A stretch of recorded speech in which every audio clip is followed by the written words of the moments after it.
Phone off. All right. This has started way too smoothly, Ted. I don't know what we're going to do with ourselves here. It didn't take 20 minutes to do the login process. Well, it's early yet. Hey, by the way, before we get into the topic, I see your boy Tao is in the transfer portal. I think we talked about it the other night. It's breaking news on ESPN, Ted. Tao. Yeah. Well, apparently, I just saw something else where he has to get an extra year. They have to give him a waiver. Oh, they do. Oh, okay. Yeah, because he's already been in school for 14 years now. So 35 years old. All right. With that, let's go ahead and get started. Welcome to episode 7 of the Grumpy Brothers Sports Show on Millions. I am Chris Ludvigsen, joined by Ted. Say hey, Ted. Hey. Thank you to our listeners. Please check out our weekly podcast on Apple Podcast, Spotify, and Odyssey. Our topic tonight is the future of Bill Belichick as the head coach of the Patriots. They continue to stumble at 4-12. And if we have time, Ted, as we mentioned before in our extensive pre-show preparations, we'll all 3 minutes of it. Yeah. We'll fold in a little Mike Tomlin into the discussion as well, because there's starting to be rumors buzzing around. And I see Jose is joining. If I remember correctly, Jose is a Steeler fan, so maybe he'll give us his input on whether he wants. Bill, what are you doing over there? What do you mean? What am I doing? Yeah, you keep banging into something. Oh, I'm trying to organize.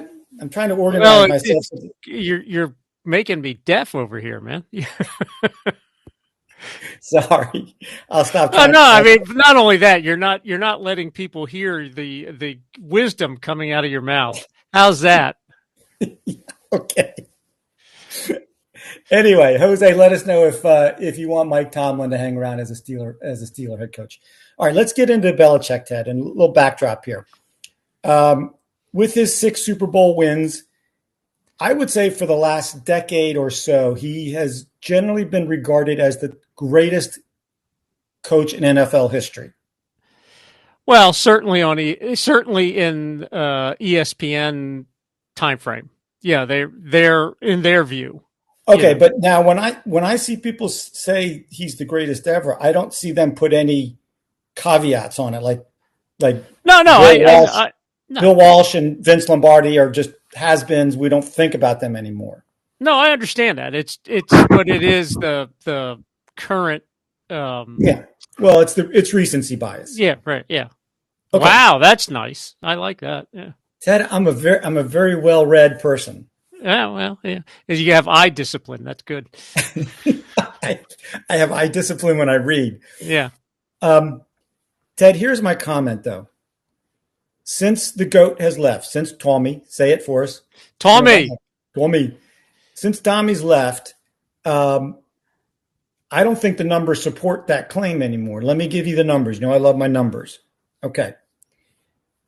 When Brady and Belichick were together, right, the Patriots' winning record was 219-64, 77% winning percentage. Pretty Not good. Bad. The 6 Super Bowl titles, 3 other Super Bowl appearances, and Ted, their combined playoff record was 30-12. Not bad. We'll take it. You get a raise if you get that one. Yeah. Now, and you get to be called the greatest of all time. Yeah, right. Yeah. Now, in the salary cap era, there has never been and probably will never be a run like that again. So I understand the accolades. No. Okay. But now here are the important numbers, Ted. The first year in New England, Brady was not the starting quarterback. And then this is now the 4th year without him. Right. Okay. So in those 82 games, Ted, Belichick's record in New England is 34-48, 42% winning percentage. You add his record in Cleveland, which is almost the same. Very close. It's about a 45% winning percentage. So if we're saying that Bill Belichick is the greatest coach in NFL history, his record without Tom Brady is 70-88, 44% winning percentage. Yeah, he got to the playoffs once in Cleveland. Got to the playoffs once in Cleveland and once in New England with Mac Jones, but he doesn't have any. He might have won one game in Cleveland in the playoffs, but anyway, obviously no major runs without any of those guys. So we have 6 Super Bowl titles and 77% winning percentage with Brady, 44 and no titles without him. Yeah, that's not going to get it done as greatest coach of all time. It's a much better record than Mike Shanahan, who, I don't have his numbers, but he never won a playoff game without Elway. But he did get to the playoffs. Wrecked Robert Griffin's knee, and won in a desperate attempt to win a game without Elway as his quarterback. And I think with the Raiders, didn't they get to the playoffs once when he may have, I don't remember, but I know his run was very short in Oakland, Ted. Yeah. I mean, maybe not, but I mean, now that I think about it, it was kind of a, why did they hire him when he went to Denver kind of thing, and then it worked out. Yeah. So I mean, Belichick, I look at, if I look at the greatest coach and all that kind of stuff, Shula still, I mean, Shula didn't have many losing seasons, and he didn't always. I mean, he went to the Super Bowl with David Woodley as his quarterback. Now he lost it, but he went to it with David Woodley as the quarterback. And like 2 years later, he's out the door, and they got Marino, and they get to 1. And I think Shula kind of got stuck I think he kind of got stuck a little bit in trying to win games a certain way. I don't think Belichick has that problem, because I think he's throwing everything he can at the wall with Jones just to see if he can find something to get him going again. Okay, but Ted, you say something there. So Mac Jones has now been benched. Yeah. And Bailey Zappi is now the quarterback. And they're not Tommy. No, they're not Tommy. One of the problems with Belichick is every year Mac Jones has gotten progressively worse in completion percentage, yards per game, and QB rating have all gone down each of the years he's been in the NFL. Now, I'm going to give Mac Jones a break a little bit. Have they, they've changed their offensive coordinators several times in the 4 years. Yeah. His first 2 years, he still had McDaniel.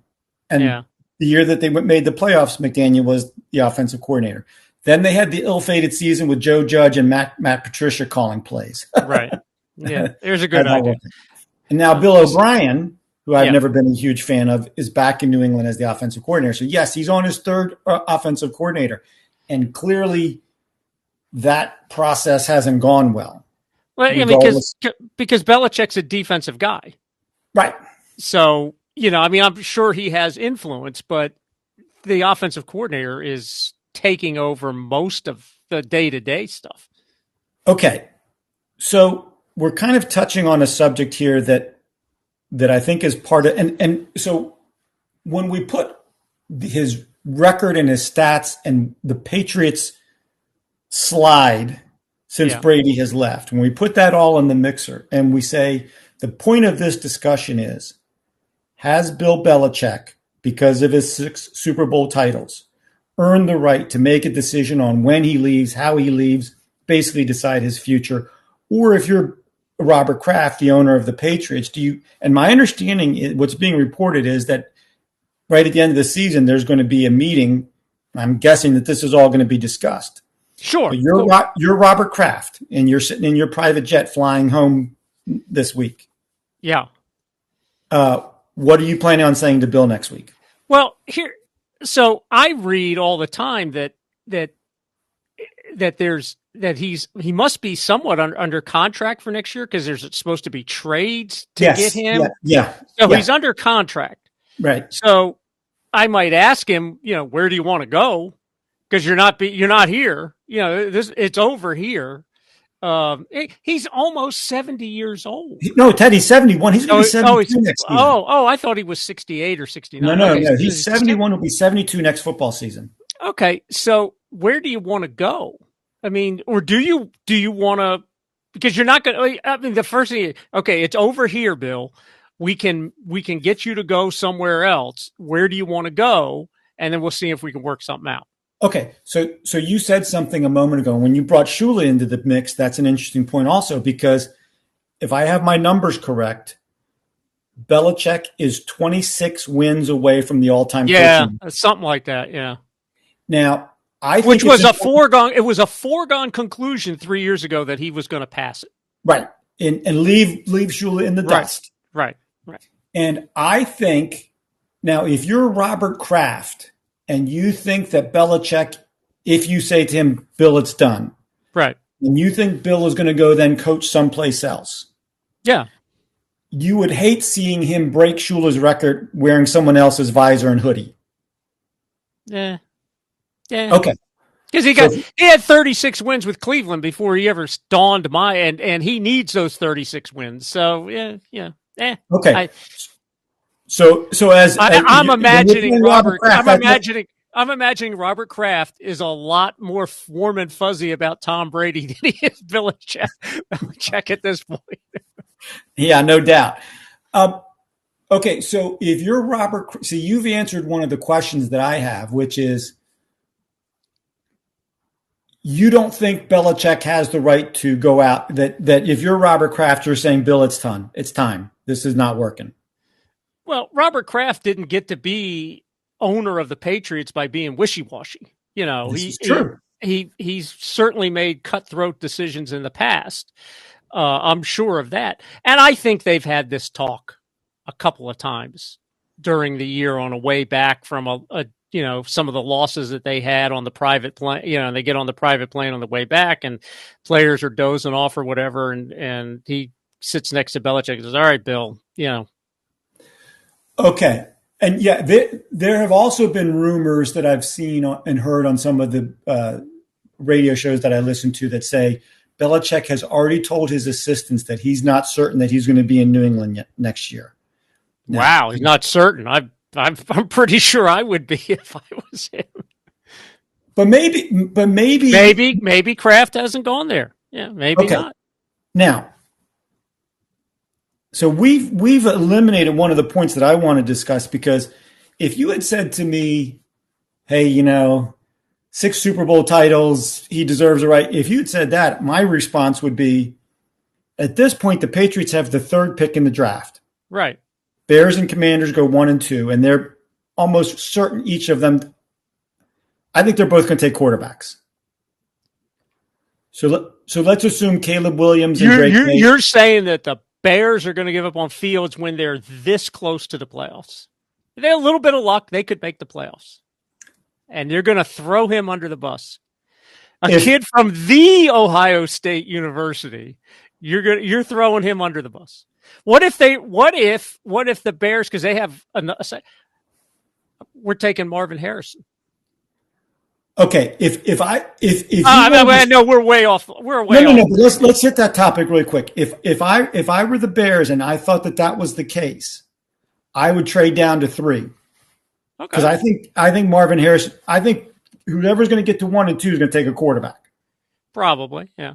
So I'm not convinced Washington will, but okay.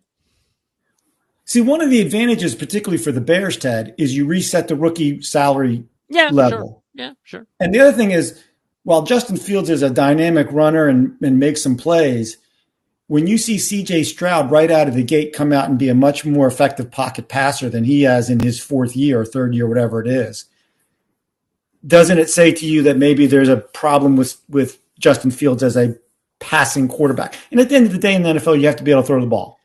He can well, okay, I think it's a little more system and coaching than in that. But anyway, we got to hold on. Let's just say for the moment the Patriots are picking 3. Yeah. And there is let's say there is Marvin Harrison on the board, Jaden Daniels, the Heisman Trophy winning quarterback from LSU, and the fast rising Michael Penix. Right. Okay. And the Patriots brain trust says, let's just pick a name. We love the athleticism and the overall play of Jaden Daniels. We think he's the next superstar in the NFL. if you were Robert Kraft, based on what you've seen with him and Mac Jones, would you trust Bill Belichick and his coaching staff to develop the next potential superstar quarterback in the NFL? I wouldn't. Not a chance. No. Okay. I mean, they got a little lucky with Brady. I mean, and also, Ted, we have to remember that when they started with Brady, the National Football was still played a different way than it is today. Yeah, that's true too. Yeah, that's true. And teams, the Buccaneers were winning Super Bowls with Brad Johnson. Right. The Ravens won a Super Bowl with Trent Dilfer. There was not an exclusive one-way quarterback-driven league like it is now. Well, I mean, you still have to have somebody who was competent back there. I understand that, but do you think Trent Dilfer with any team could win a Super Bowl these days?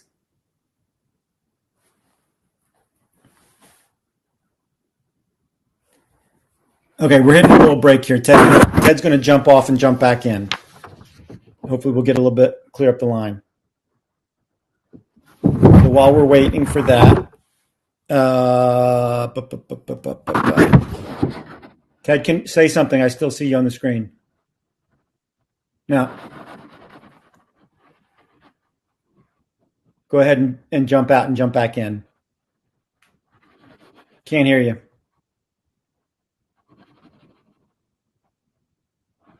Ted's trying to fix his technical issues.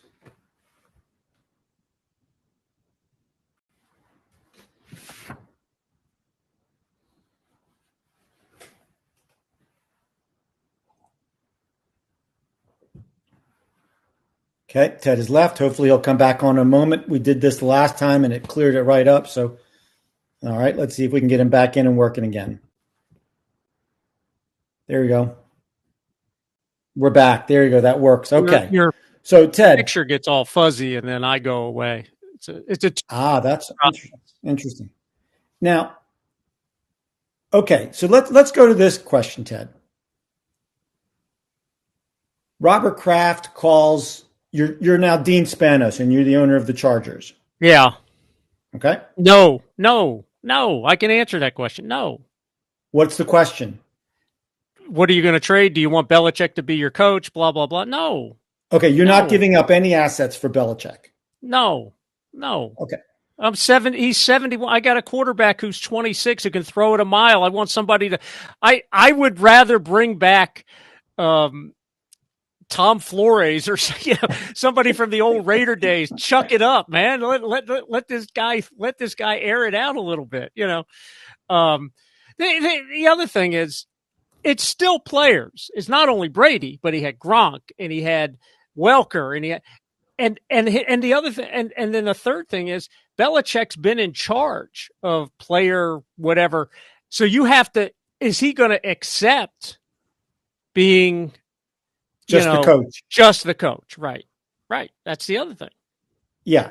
Because Ted, here's the comment, Ted. Here's what I said: as the GM, if Belichick was just the GM, and his head coach had his record, Belichick would have fired him by now. Right. That's right. And if it was anybody else, Kraft would have fired him by now. Oh yeah, no question. Yeah. And he might have fired both of them at that point. Yeah. I like the draft pick this year of Christian Gonzalez, the first-round pick for the Patriots. Now, he got hurt, so we haven't seen him all year, but I think he's going to be a good player. But other than that, Ted, the Patriots did not have one player selected to the Pro Bowl this year. Yeah, neither did Washington, yeah. And that's a team that apparently is in the mix for him. They have talked about him, and I realize his dad went or coached at Navy. He's been around here. But no. I mean, I'm almost as old as he is. And I wouldn't want me coaching him. So even if he's completely a free agent, no assets, you don't want Belichick. The only there's a team that I haven't heard that I think maybe he and only because it's a kind of a weak division. It's maybe he could go to the Saints and figure that out and help Derek Carr. Sort of get back on track and get their defense going because in that division, he might sneak into the playoffs because they have enough good players. Let me ask you this. Again, you're Dean Spanos again. Okay? Yeah, good. And yes, we've got Justin Herbert, and he's theoretically a top 5 quarterback in the league. Well, he's paid like one, but Yes, top and 10, top 10. And he's top 2 or 3 in how far in his arm. yeah, in arm talent, Ted. Yeah. And he's got all of the physical gifts in the world. Right. Now, so you're Spanos, you got Herbert, and Belichick's a completely free agent, and Bill comes to you and says, "Okay, here's the deal. I'm not bringing Bill O'Brien with me. He's a dud. Yeah. I'm going to bring McDaniel, who's a free agent now also. Yeah, right. And he's going to be the offensive coordinator. And just remember what the team of Belichick and McDaniel did with Tom Brady, building a culture, building a defense, and then Bill says, I stay out of the offensive room. McDaniel handles that. See how great a job he did with Brady. We'll do the same thing for the Chargers. Are you biting at all on that? You're not the GM. You're the coach. End of story. End of story. And you don't because they've already fired the GM anyway. So Bill comes and says, look, here's the deal. I come in, McDaniel's the offensive coordinator, and my son Steven is the defensive coordinator. No, I don't care about that. Not that I think it, but no, I'm getting a GM and I'm talking to my GM first and I'm saying, what do you think? And if he stays out of my way and he coach, maybe. Because it did work. There's no two ways about it. It did work with Brady and him. So.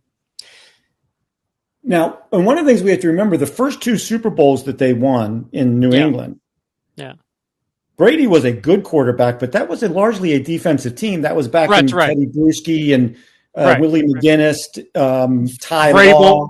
Vrabel was probably, right. So they could win games 16-13. Right. And Brady made 3 or 4 throws a game, and that was it. But by the end, it was spread them out and Randy Moss go deep. And well, but the game had changed, and to his credit, Belichick evolved with the game at that point. He evolved while he had Brady to do it. Right. Yeah. Of course. Yeah. You got. Okay. I mean, he may have been evolving, but if he didn't have Tommy back there, it might have been for naught. He might have. Yeah. Okay. So let me ask this question: you're still Dean Spanos. Okay? Oh wow. Okay. You're spending a lot of time as Dean. Yeah. Let me throw 2 names at you. Tell me if you love both of them, love one of them, go all in on one or the other. You ready? Yeah. The big name, obviously, is Jim Harbaugh. Yeah. Second name, the second priority that I would have is the Lions offensive coordinator, Ben Johnson. Well, yeah, I mean, I don't know. I mean, look, everybody's hot to trot for him, but they have a great offensive line. And I think with a great offensive line, you and I can be a pretty good offensive coordinator with the running backs they have. Look, Jared, just hand the ball off to some degree. Now, I would be more interested in Harbaugh because he wins everywhere. Right. And he wins as the head coach. And he wins as the head coach, right. And he doesn't have to be the GM and any of that other stuff. In fact, you probably want to keep him away from administrative things. And special teams. No, Jim, you're not in that room. No. Really. Good point. And see, I think Harbaugh is a slam dunk hire for the Chargers because ever since we've known the Chargers in our era, they've always been the team that has a lot of talent and finds ways to lose. Right. And I think that's a head coach and what culture you build. And one thing that Harbaugh does is he says, there's a certain way we're going to play, and there's a certain type of guy I want on my team.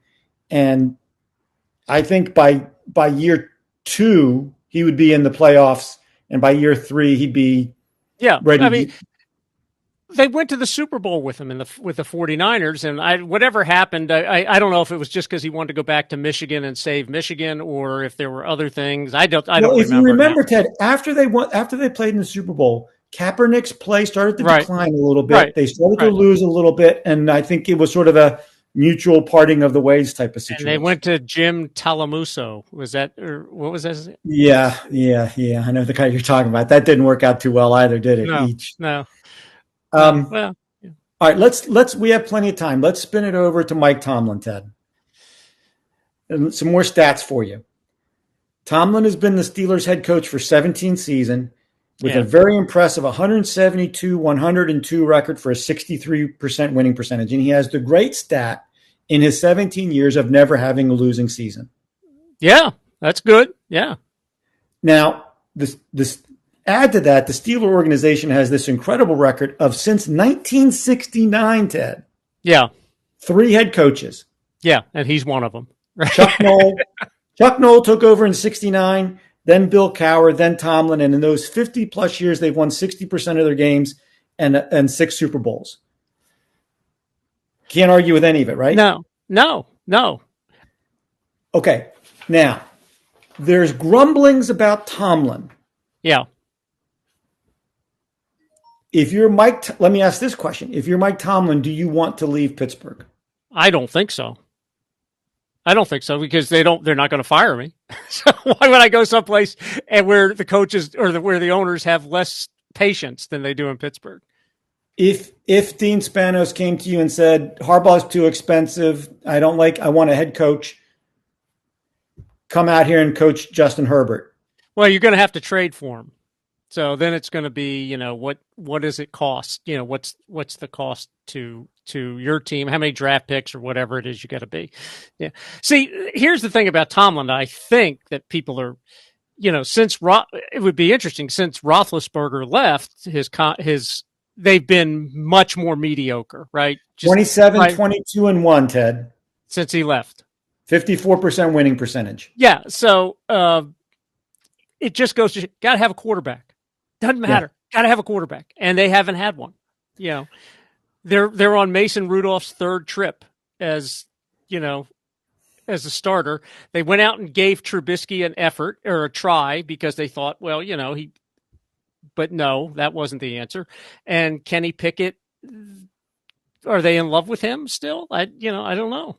If you had a dominant team,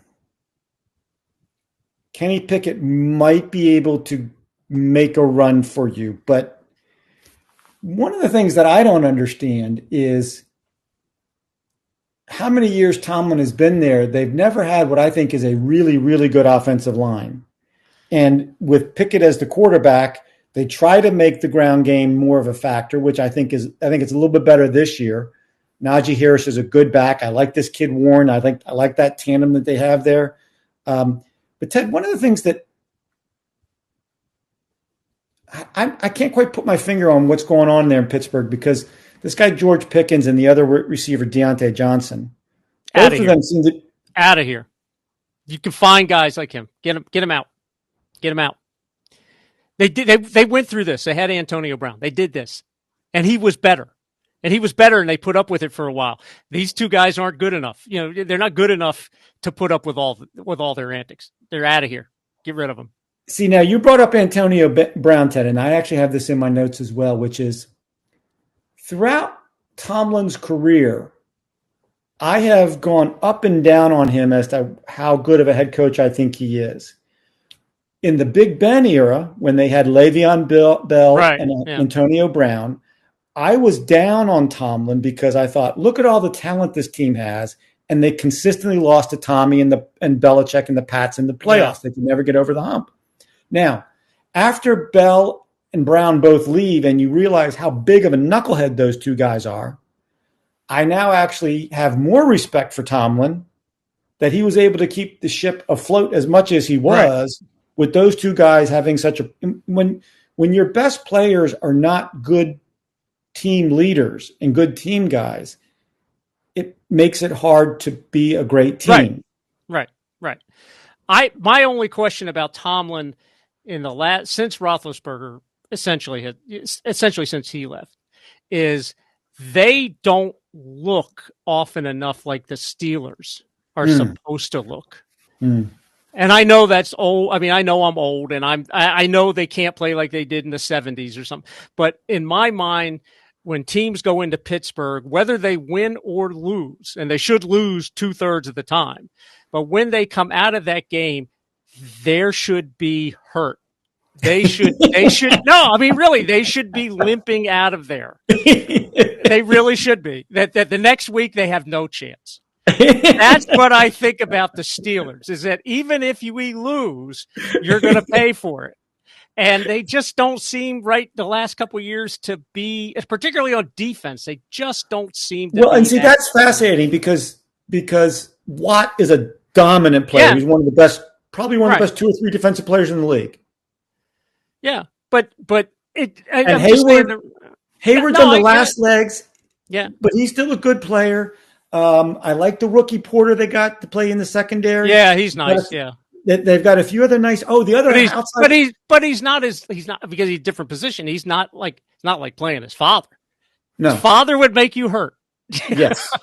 And the other guy, who was the other linebacker? What was the other guy? The one that's in the commercial. James Harrison. Yes. Yeah. They don't have them. Those are guys that when you looked over there, you went, "Oh no, we have to play them today." I think I got a twinge in my hammy. He's dressed. Oh no! I was kind of hoping he's not showing up today. Maybe this. Speaking of immortal words, I'd pull my hammy coming out of the huddle. Yeah. Well, if I was playing in that game, I'd pull it walking from the tunnel to the bench.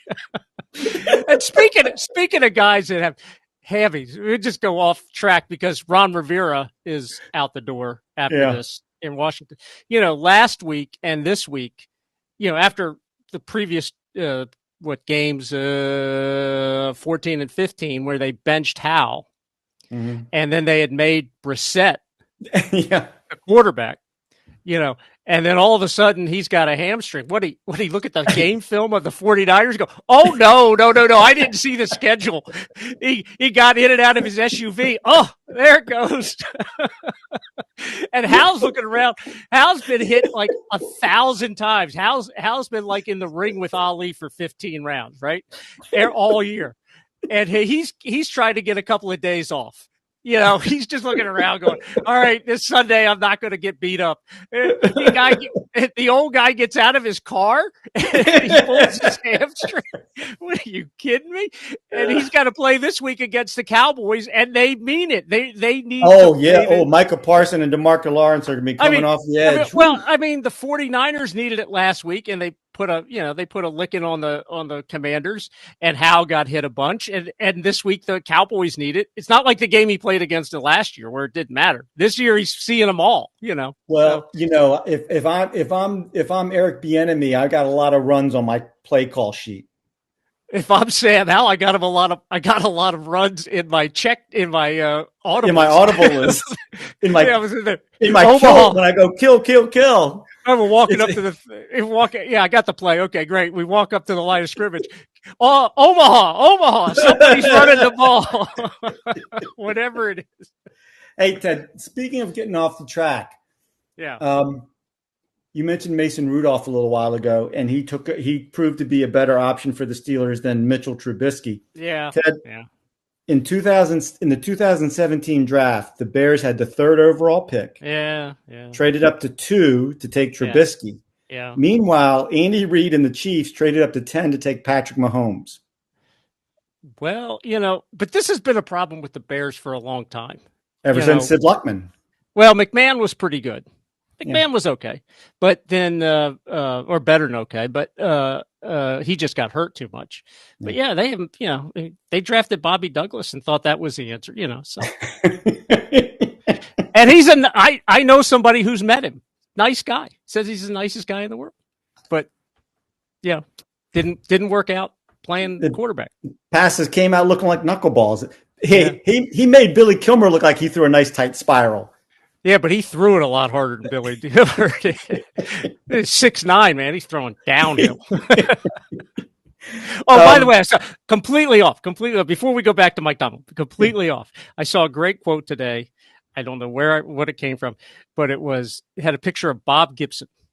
And it said, if Bob Gibson or somebody said, if Bob Gibson or Don Drysdale was pitching, and one of these guys stood there and watched their home runs. The next time they come up, he knocked their earrings out.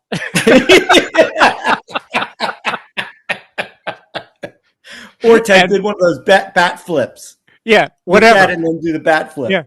Yeah. Actually, Gibson, I think, would just walk up and rip it out. Yeah. Anyway, back to Mike Tomlin. Okay, so let me ask this question, Ted. I think I already know the answer based on what you said about Belichick. You're the owner of you're still Dean Spanos. Oh, okay. I'm Dean Spanos again. Okay. You're still Dean Spanos. And you go to your general manager and say, I've decreed it you must hire either Belichick or Tomlin. Tomlin, not even a question. Yeah, he's younger. He's younger. He's he does have a record of success in the sense that we're not going 5-12. Right. So there's something he's doing that's connecting with the players, with more so with the modern players. Right. And I think, given his success with Roethlisberger, I don't think he'd have a problem with Herbert either. Because Roethlisberger threw it around, and it didn't always look like the Steelers on offense, but it always looked like the Steelers on defense when they had Troy Polamalu and Harrison and Joey Porter and all those guys. So that's the thing I want to see out of the Steelers, is I want people to not want to go to Pittsburgh and play, See, now you're getting into a whole separate discussion, which I actually like, Ted, which is, and I guess it's easy for us to sit here and say how the game is not as physical as it was 20, 30 years ago. Oh, no, it's every bit of that. I think it's every bit of that because the players are so much bigger and faster. But see, they're not allowed to. They're not allowed, fortunately, to do the things that they were allowed to do in the 70s. On my Instagram feed, Ted, for some reason, from time to time, I get clips of interviews with the great Connecticut women's head basketball coach Gino Auriemma. Yeah, and he's fascinating to listen to. He said once they asked him about going and scouting high school players. Yeah, and he said, "Look, the players that I'm going to scout, they can all shoot and dribble and pass, and they can do all that stuff." He says, the kids I'm looking for are the kids that get excited and cheer for their teammate when they make a big play. When let's say they're out of the game, right, and they're not sitting at the end of the bench and sulking. They're, and right. I'm also looking at the players that will set picks and rebounds. He said, because when you come to Connecticut, everybody's going to be able to shoot and pass. I need people to rebound. But he also made a great point, Ted, and this speaks to me because this is exactly what I think about it. He said, I have a hard time watching AAU games. He said, because the players today can do so much more than they could 20, 30 years ago. They can shoot better. They can handle the ball better. They're so much better in a lot of the individual skills. He said, but that doesn't make them better basketball players. Right. That's right. Yeah. And I think the same thing is true with professional football. I think that while the players are bigger, faster, and stronger, I don't think the game is played nearly as well as it was 20, 30, 40 years ago from a fundamental standpoint. That's probably true. Yeah, that's probably true. And so when you talk about teams being physical, Ted, I just want to shout every time I watch an offensive lineman trying to block somebody at the line of scrimmage and they stand straight up. Stay in an athletic position and, Well, yeah. So, but they might be getting hit too. I get that, but I just, I think that a big problem that the NFL has right now, and I guess it's not a problem to them because the ratings continue to soar through the roof and everybody continues to watch and spend all the money in the world to watch their games. But with the players in the bargaining agreements, labor agreements, mandating how much padded practice time and how much double two-a-days and all of those kinds of things, I think offensive line play has gone way down. I don't think the teams are as good. Nobody can run the ball anymore because I don't think offensive linemen know how to run block anymore. Well, part of that is, there is a certain amount of they're looking ahead because they know that what they're doing can give them serious issues down the road, and they're trying to minimize that and let these guys have lives when they're 50 or 60 years old. So, I mean, I can't fault them that's the players union. I can't fault them for putting that in, and I think the owners are probably like, yeah, that's probably a good idea because we don't want to be, theoretically, maybe somewhere down the road, they get put on the hook for medical expenses, down the road. Well, the whole head injury thing is right. So, I mean, you have to sacrifice some, but on the other hand, you're also they've taken away, where, remember how safeties and stuff used to just come flying in and hit some guy in the head or Deacon Jones' favorite move was to, just wrap somebody upside on the side of his head as he was making his charge in. So they've taken things away from players. which makes it harder for them in some level, because there's a lot of collisions that we see where the defense gets penalized, and when you look at it, it's you're going, well, you really can't. That just happened. It's not. He didn't aim to do it. It just happens.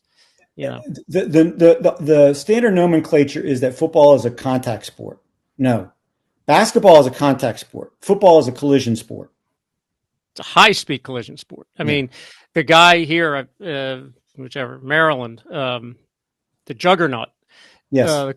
The coach there one time said, after you've played, the next couple of days you feel like you've been in a car wreck, and that's kind of what it feels. That makes sense. So they're trying to minimize those things and give guys a little longer career and theoretically better lives. So I can't complain. But you're right in the sense that they don't run as well, or they don't. The offense that they don't, but some of that's the game too. They don't really seem to care if they can run the ball. But it is. I guess it's more important that they pass block now. So I will say this: the NFL is a copycat league. The two best teams in the league are the Ravens and the Niners. What do both of those two teams do really well? Both teams can run they both can run the ball. Yeah, run the ball.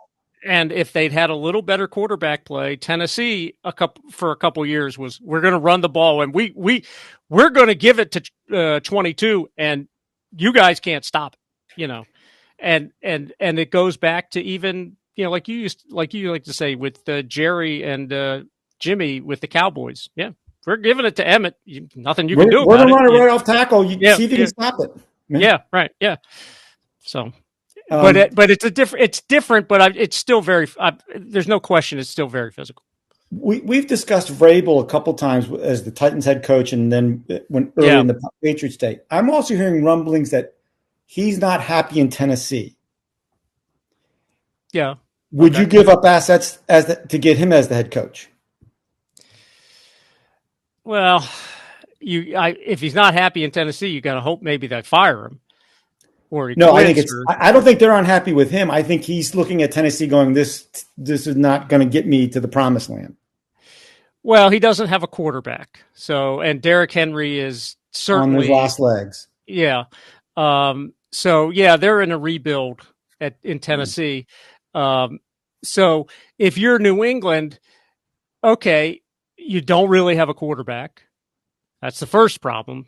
And then you have Ezekiel Elliott would they give him 1 year, 2 years? I mean, I'm just saying they had, so do you have enough players that Vrabel's going to, because if Vrabel's unhappy there, does he want to come to New England and take over for Bill? I wouldn't want that job. But, and when you look at it, Buffalo and Miami are still pretty good. They're better than the teams that are playing in his division, a little bit better, I would say.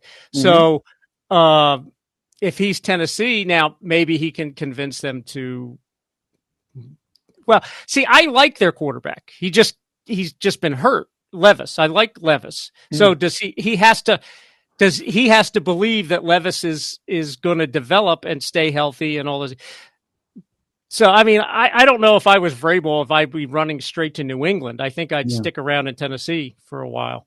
All right, so let's wrap this up, Ted. So you think if you're Robert Kraft, Belichick is definitely out. It's not his decision. It's my decision. And this thing's going in the wrong direction and he's out.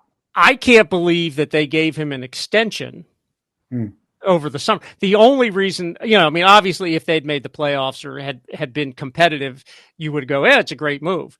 But I guess the other thing was Kraft was thinking, well, if it doesn't work out, I can trade him if he wants to go someplace else. I can trade him and get something for him. But to that point, you would not give up. Would you give up a 7th round pick? But you see, here's the thing. I don't even think even if you didn't have to give up assets, you wouldn't be hiring Bill Belichick.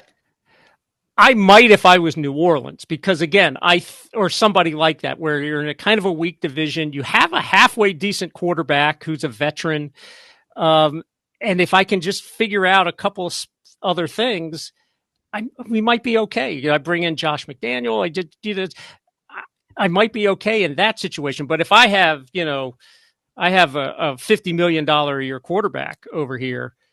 To me, who's still developing. I think I'm going with a younger coach who's a little more offensive oriented. I want to throw one more name into the head coaching ring hat, Ted. If I were an owner or GM looking for a head coach, and that is from your neck of the woods in the DMV, the Ravens defensive coordinator Mike Macdonald. Yeah. I mean, again, coordinators you never know unless they were head coaches somewhere else. And in this era, you want generally you want offensively oriented guys. Yeah. But I love the way that Ravens defense plays. There are certain guys when I see them on the sideline, I just like their demeanor. And he's one of those guys. I watch him and I go, he just seems like he's got it all under control, and it's, there's a lot of plates spinning, but none of them are getting out of control, and he knows exactly what he's doing. And, you look at the success of that team. Now, Lamar's great, but that defense has been fantastic.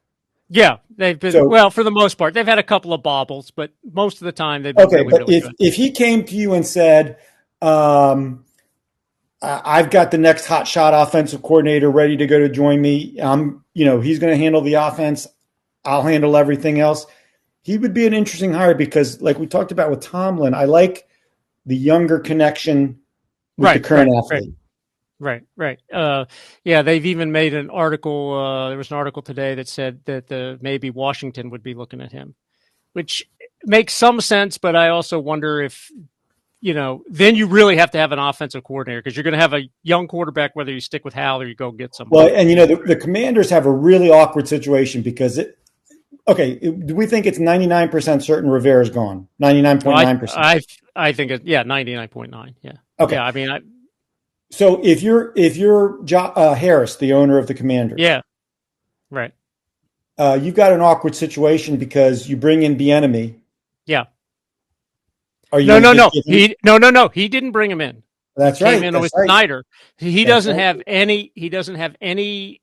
Kind of that kind of allegiance to any of these guys. He could go out in there, clean house, general manager, president, whatever. Coaches, all of it. He could completely clean house. You just don't know.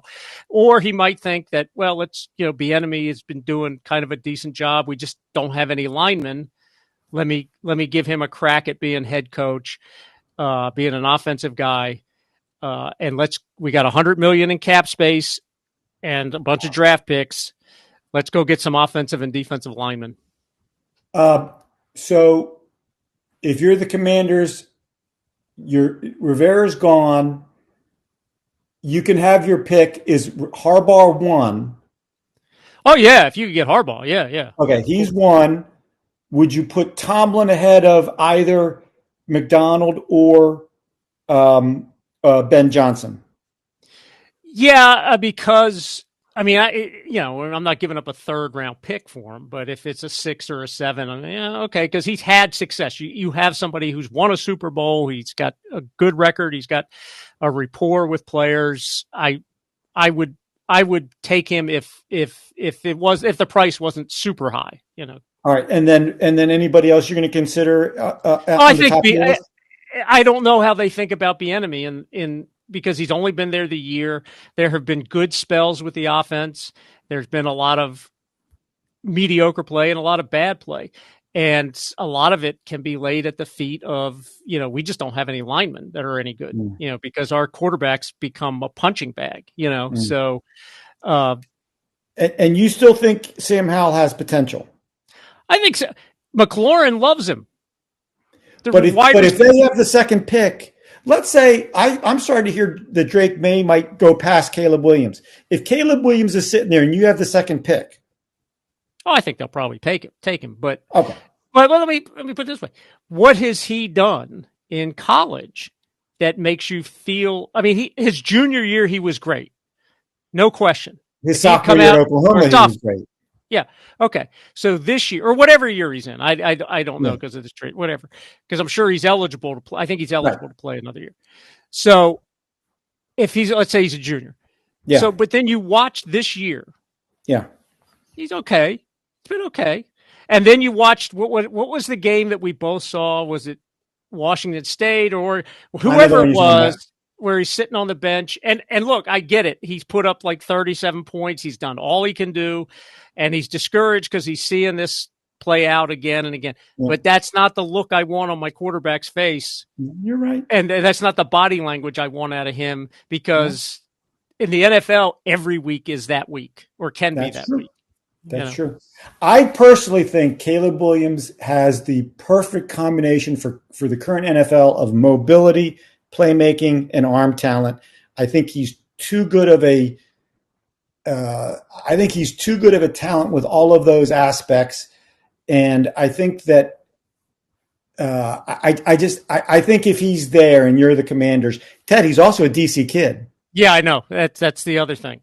But that didn't work out so well with Chase Young. So I mean, I get it. But if for some reason, if he's there, they will take him. I'm almost 1,000%. Unless whoever the new coach and GM is go, no, we're not going anywhere near this kid. And or maybe they go in the interview and say, hey, look, we're not drafting that kid. For whatever reason, I don't know. But I would be pretty surprised if they had the second pick and the Bears traded Justin Fields away and then took the kid from North Carolina. If Williams is sitting there, they have to. They almost certainly will take him. Yeah. Let me ask you this: if the Bears, now they probably wouldn't, because it's. What if they said, give us the second pick and we'll give you Fields, and you're Washington? The only problem is the contract. Am I giving up? The second. I'm the second pick. So the Bears get 1, 2, and whatever. And I don't think I would give up the second overall pick for Fields. All right. Maybe you're picking the second round? Picking the second round. So, but see, the only problem then is, so then with the number 2 pick, you take Harrison? Well, I'm just saying. Yeah. The other thing that's interesting, Ted, as much as I like Marvin Harrison because, he is from the Ohio State University. Yeah. The kid from Washington, every time I watch him play, he just makes plays. He makes contested catches, tough catches. He gets open. That kid, I wouldn't be terribly disappointed if I ended up with him instead of Harrison. I think Harrison's really, really good, but that kid Odunze, I like him a lot, and I think he's going to be a big time NFL receiver. And if we're playing in a different era, the best offensive player in the draft might be the kid from Georgia, Brock Bowers, the tight end. That young man he's really, really good, but I've heard people say he might get drafted in the top 5. That's how good he is. It's a tight end. Anyway. Yeah, we're starting to break up again. Let me go ahead and wrap this up. Timing's perfect. Thank you to those people who joined us. Thank you for listening. Again, please check out our weekly podcast and follow us on our social media platforms. We're on Instagram, Twitter, and Facebook. You can also email us at grumpybrothersports@gmail.com. And with that, we'll say good night. And we promise to do better next time.